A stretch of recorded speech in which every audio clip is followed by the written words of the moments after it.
You're on. Welcome back to the second half of creating your own magical castle and kingdom through the use of magic and witchcraft. Once again, I'm Douglas Helby. I'm a Lord High Priest and Master of Celtic-based witchcraft, as well as a Master Crafter in British-based cunning craft. The next part of our discussion today of this lesson is ideas for mundane protection of your home and land. Now let's talk about protection for a minute. Is protection only for the physical body? No. You can have protection for your mind, for your physical body. You can have protection for your dwelling in which you live in. You can have protection for your heart. So when we look at protection in the next following way, and you can have protection for your finances. So I'm going to be discussing a number of ideas that a person may choose, or not to choose, to give stability, protection, and potentially even abundance within their lives, within their home, and on their land. And with that, I'm going to ask everybody who currently has one to pick up their box, reach in, and remove the little figurine that represents you.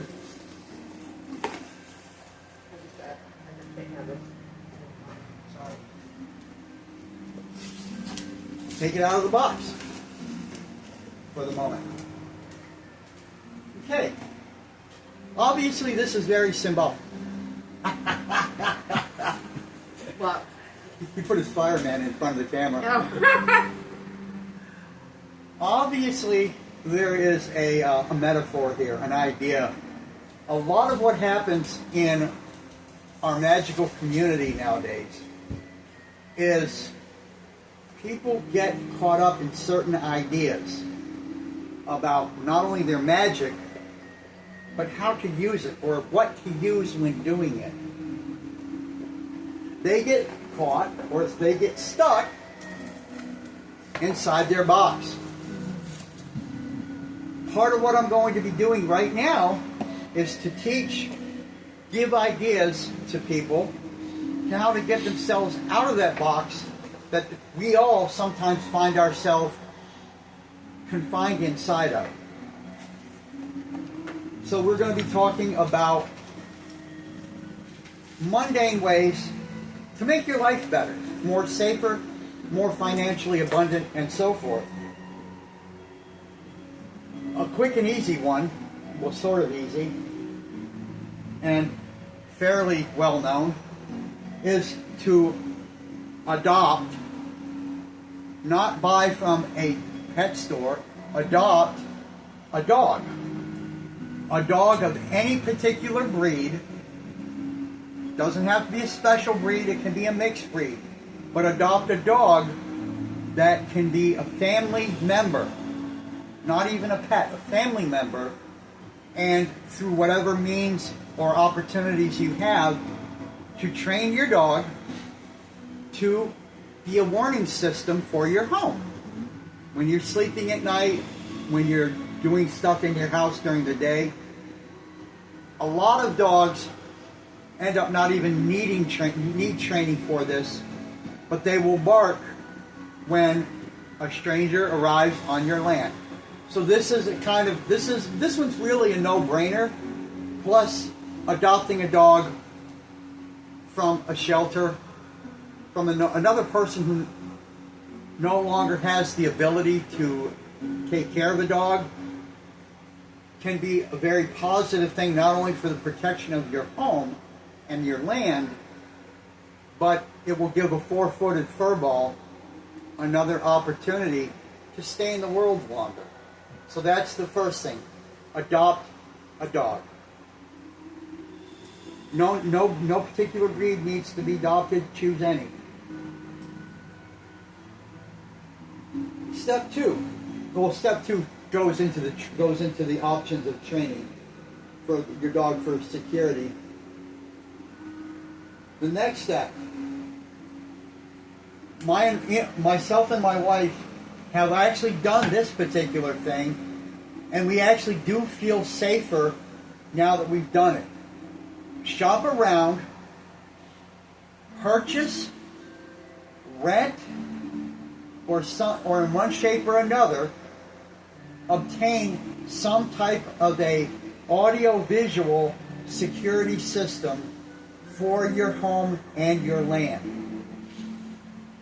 Once again, purchase, rent, or in some way, shape, form, or another, obtain an audio-visual type of security system with cameras, voice recorders, whatever, that you can have installed not only outside your home, but on the inside of your home to also protect and guard you should somebody actually get in your home when, whether or not you're there, whether you're there or not, or out running errands. Security system. Anna and myself, we've got what we feel is a good system. I'm not even going to name the system, but our system currently costs us $59 a month. And for less than, this will sound like a little bit of a commercial, but for literally less than $2 a day, we have got a little bit more peace of mind for our safety in our home and so forth.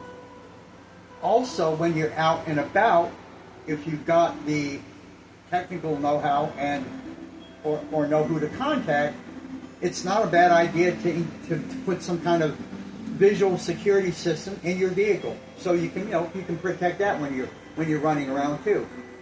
So audio-visual devices that capture anything that goes on in or around your home, and like I pointed out, even within your vehicle, could be a possibility for you to look into.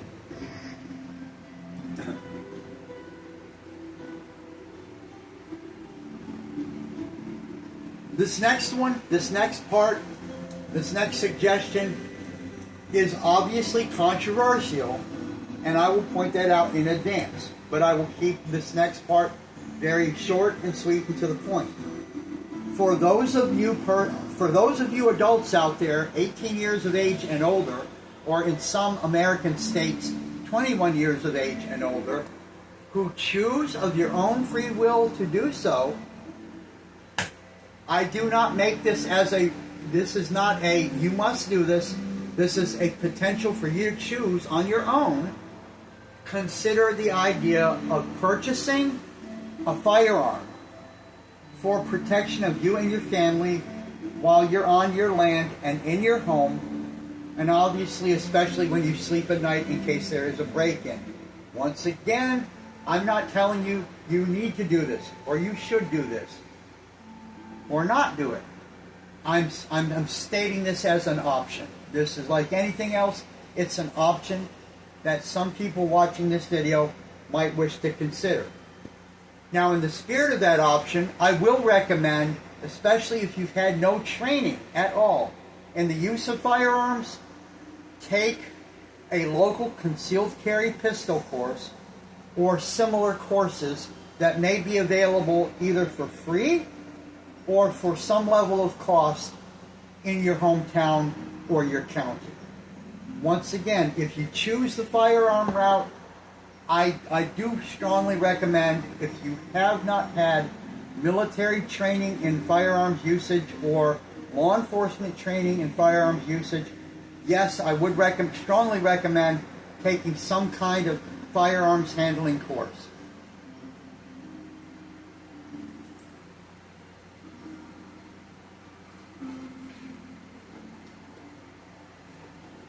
Okay.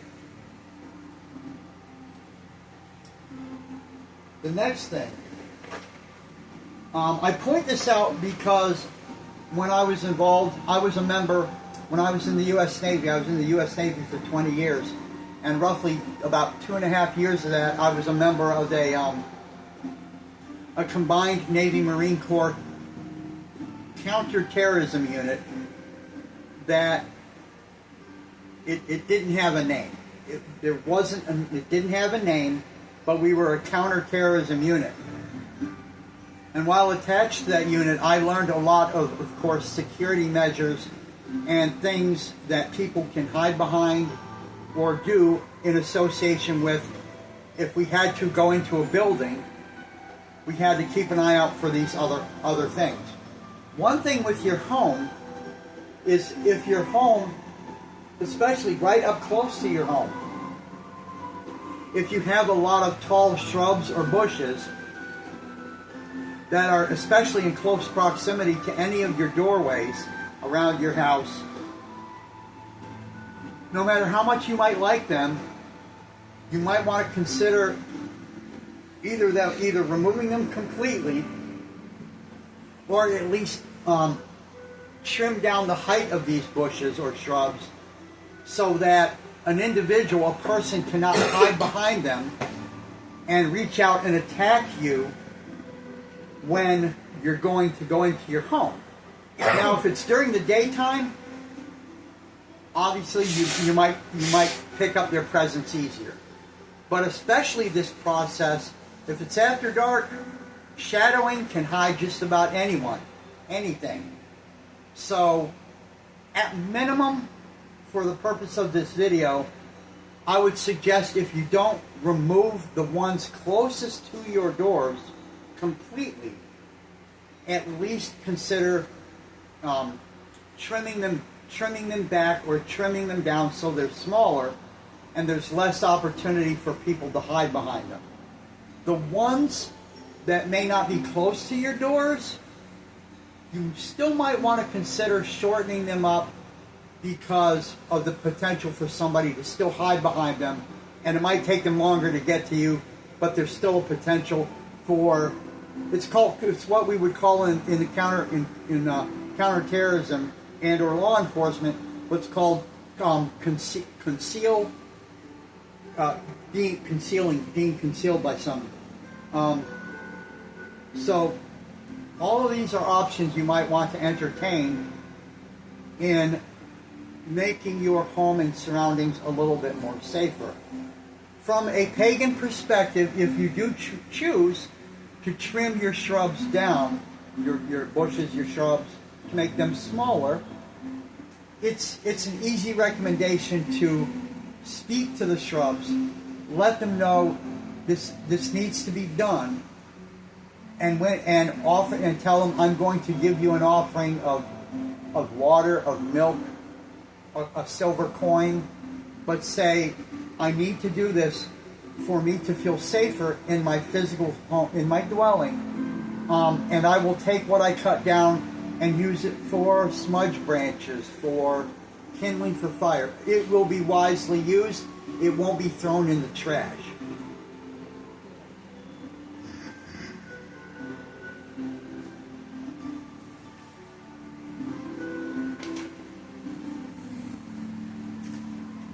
The next thing, along with your house, with your dwelling, where possible, and obviously where you feel the lighting would most benefit, set up motion detector lights around your house. And actually it could be argued that you set them up in such a way where when they come on, just everything's covered. Every square, everything around your house is covered if somebody, especially once again after dark, comes up to try to get around your house.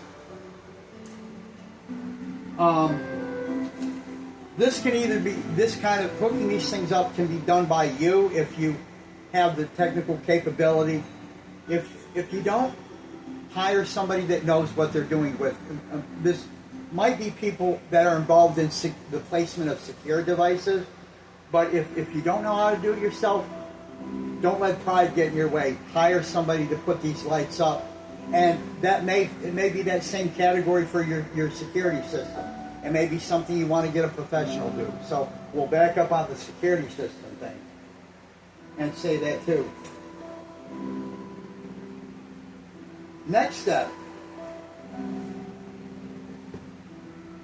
develop a friend, have a friend or a neighbor when you are gone, when you go on a trip, have somebody come by your home, and if they have a key to your home, all the better, but to pick up and take into your house and or off your porch any packages, any mail you got.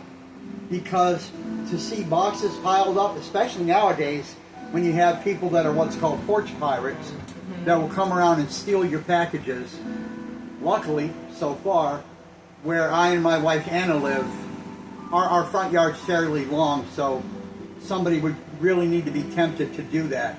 But have a friend, a neighbor, or somebody who has the time and the ability to swing by your home, pick up and put in your house, or maybe they don't have the key, maybe take back to their own home, your various pieces of mail and packages until you return from your trip.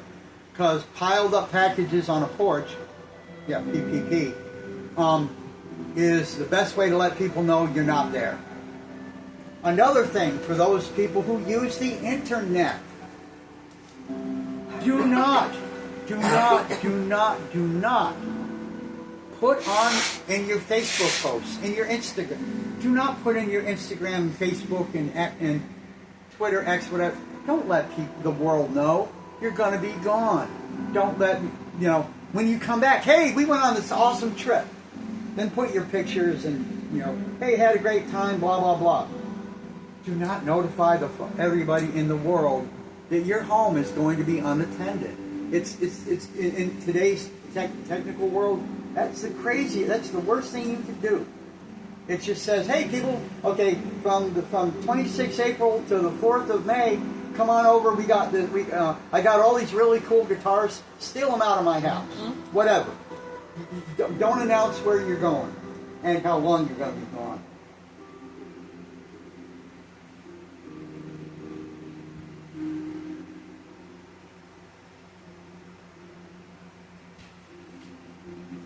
Now, even though I did not have this typed up and written down here, I'm going to talk briefly about ideas to enhance, through all legal means, your financial status.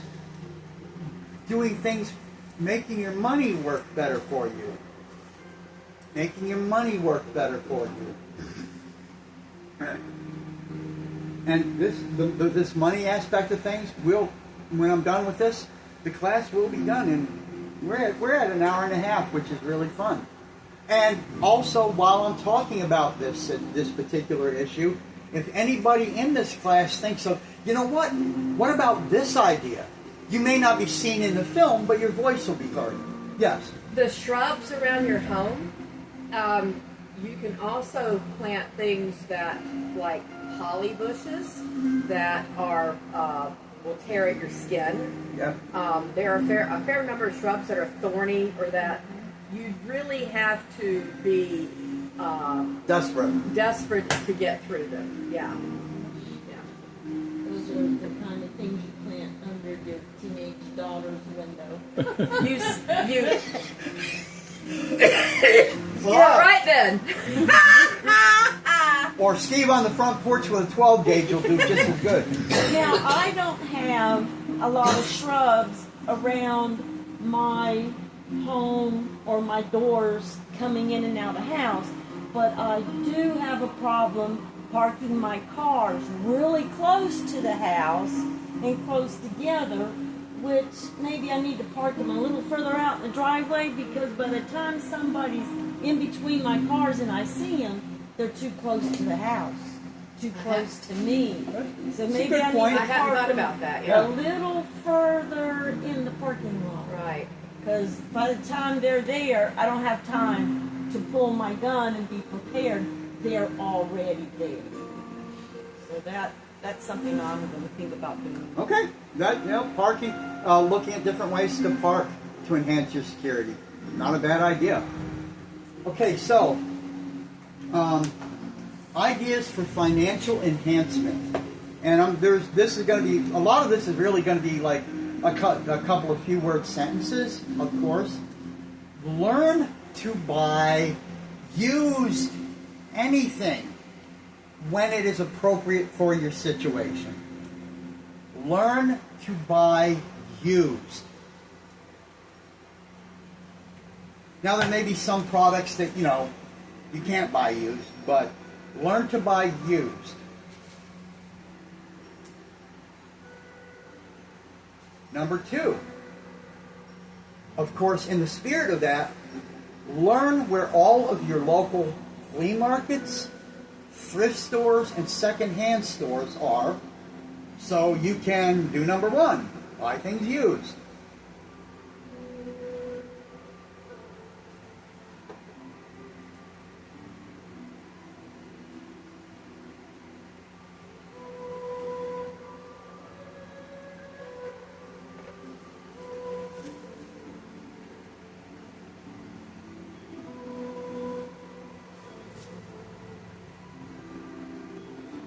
Number 3, and they got a term for this.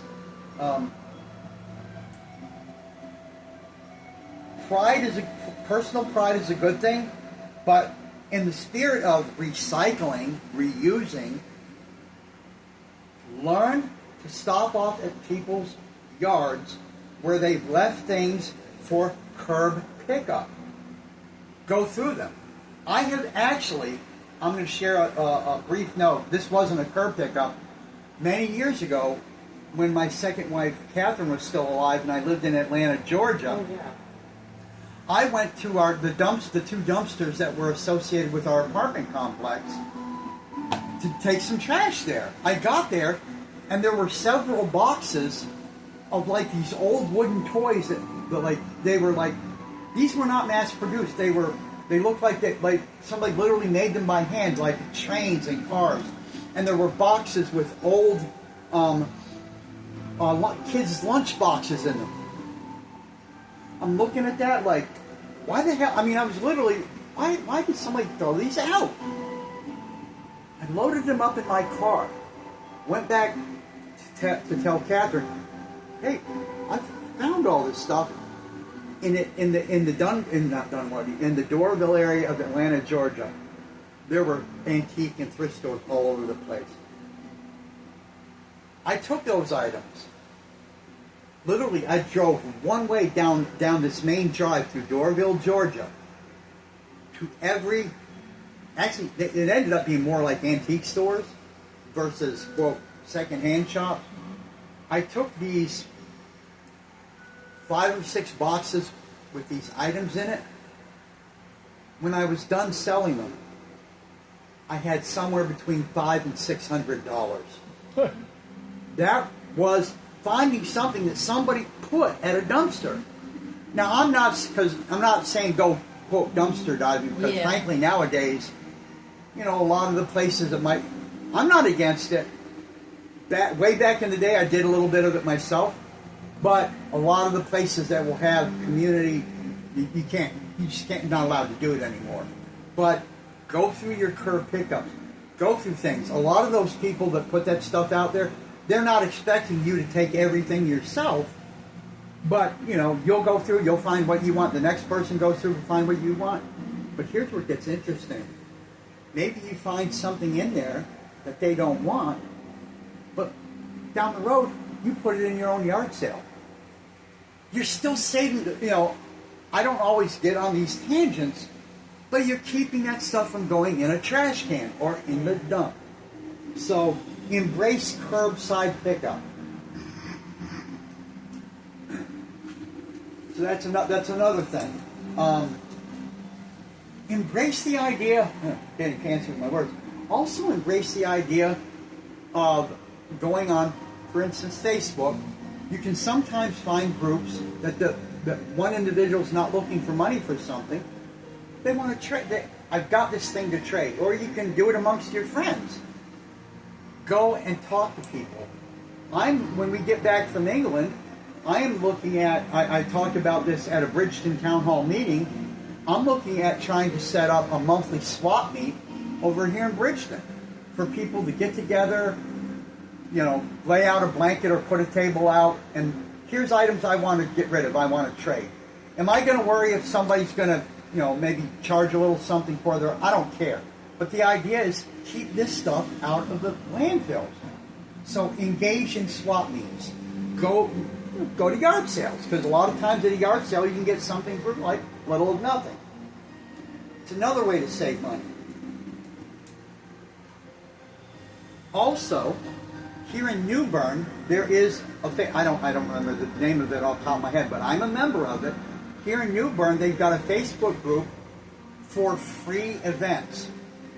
If you find something that's free to go to and you can learn from it or have fun, go to it.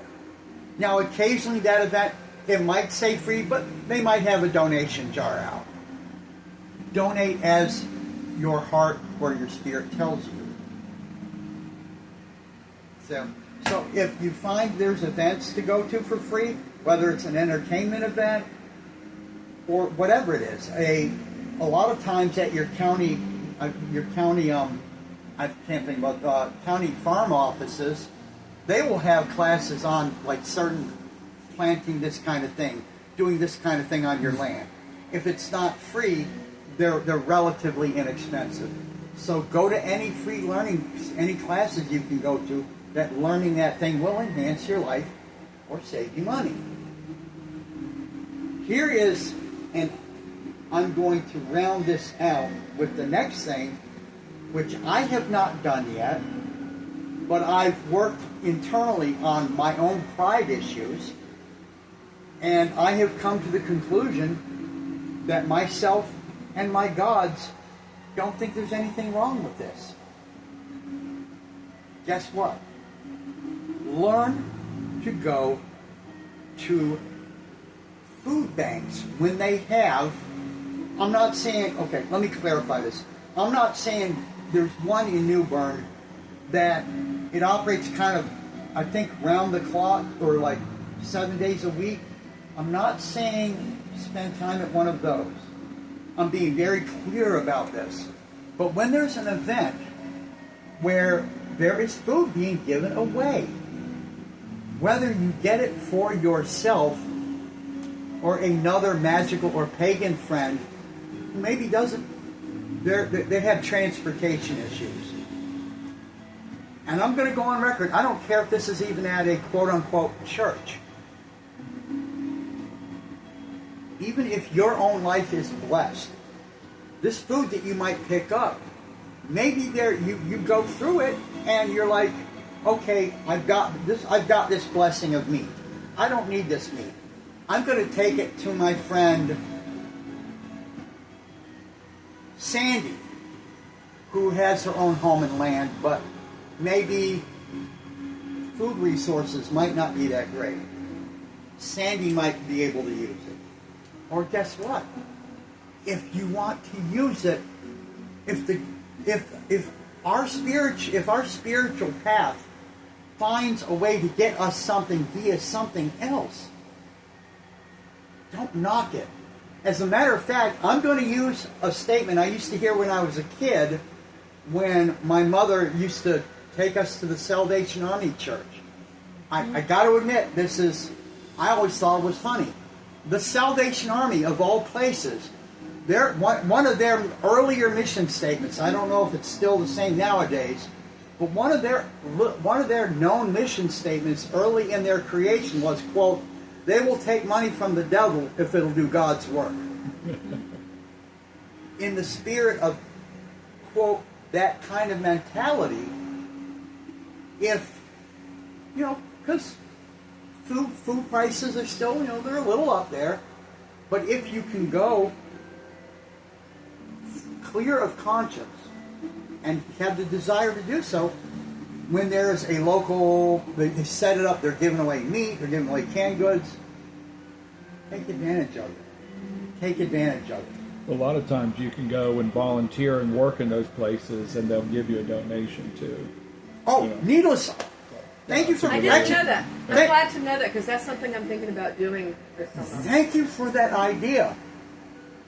Yeah. Thank you. Be real. Thank you. It's also would be beneficial when you have time and when you're able to also give back your time in certain volunteer capacities. Yeah. So you can be, quote, moving the energy forward or passing that blessing forward. So yes, in all of what we're talking today, if you have time in your schedule, volunteer to help with things. That's a good energy too. It's a good way to. I will also point out that some places that give away food, they want your biographical, your name and things like that. If for some reason that you're uncomfortable, don't go to that particular one. There's also the equal number of places that they don't ask anything. Here's a box of food. Probably for myself, and I'll be honest with you, I'm thinking about, I have pretty much headed in the direction of I'm going to do it. Am I going to do it with the ones that ask for my name, my address? I'm probably going to steer clear of those, because I just don't like a lot of people knowing my stuff. And I will also point out here recently, when I went to my favorite pawn shop, looking at pawn shop things, I noticed that there was an in-brick building church down from me that was having a food giveaway. And there was a line of vehicles there that they didn't look like the kind of vehicles that, po folks owned. There were all kind of people there getting the free food. I am going to say, and I'm going to say it before my gods, Ellen, Hearn, and Baphomet, I have decided that this is not a bad idea. If it's going to be given away, and especially if it's like frozen meat, if they don't get rid of it, how long is it going to be before it's not good anymore? So I am going on record with saying, if you have the opportunity and it's in your local area, take advantage of free food pass-outs. And with that, this class is complete. And with that, the idea of your box here is get outside of it. And especially, did you shut it off? Okay, all right, don't worry about it. The idea of the box and the little statue is to learn to get yourself outside of that box and remove limited thinking. Thank you. Put yourself on top of the box. Yeah. Jumping up. As a matter of fact, I'm going to use the word meditative rather loosely, but as a meditative process, when you find yourself in a situation where you're trying to decide how to move forward with something, with your home, with your land, with your life.